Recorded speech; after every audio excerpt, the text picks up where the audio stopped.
So Emily Finn here is with the latest, and local labor leaders are really blasting this, saying, is this even possible? Yeah, this is something that the labor unions aren't too thrilled about. The leaders have criticized Trump's tax plan as unfairly structured and financially irresponsible. They want higher income households and corporations to pay a greater share, arguing that tax policies under Trump didn't ultimately result in higher wages for workers. After Trump's rally in Vegas last weekend, the Culinary Workers Union criticized the former president's proposal on taxes. The union's local chapter president released a statement saying, quote, "For decades, the Culinary Union has fought for tipped workers' rights and against unfair taxation. Relief is definitely needed for tip earners, but Nevada workers are smart enough to know the difference between real solutions and wild campaign promises from a convicted felon," of course, referring to Trump's verdict in his New York criminal hush money trial with that final blow there, Anna.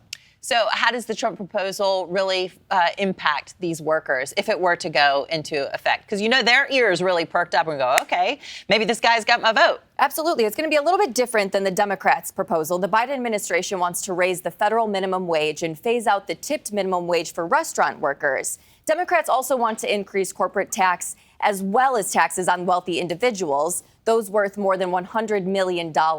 Regardless of who wins the White House in November, lawmakers are going to need to take a look at tax policies next year when Trump's 2017 tax cuts expire. While those policies cut taxes across the board, one thing they didn't include were provisions about tipped labor, something that Trump did promise to include this time around, something that he touched on during that Vegas rally as well. Right. So what do economists think? What are they saying about it? Yeah, a little skeptical, a little hesitant about this plan. Economists say that cutting back on federal spending could help, but that Trump's policies will put pressure on prices, which could raise inflation rates even higher than they already are. They warn that his plan to put tariffs on imports and his immigration policy that he's dubbing the largest deportation plan in American history could also raise prices and overshadow any tax cuts.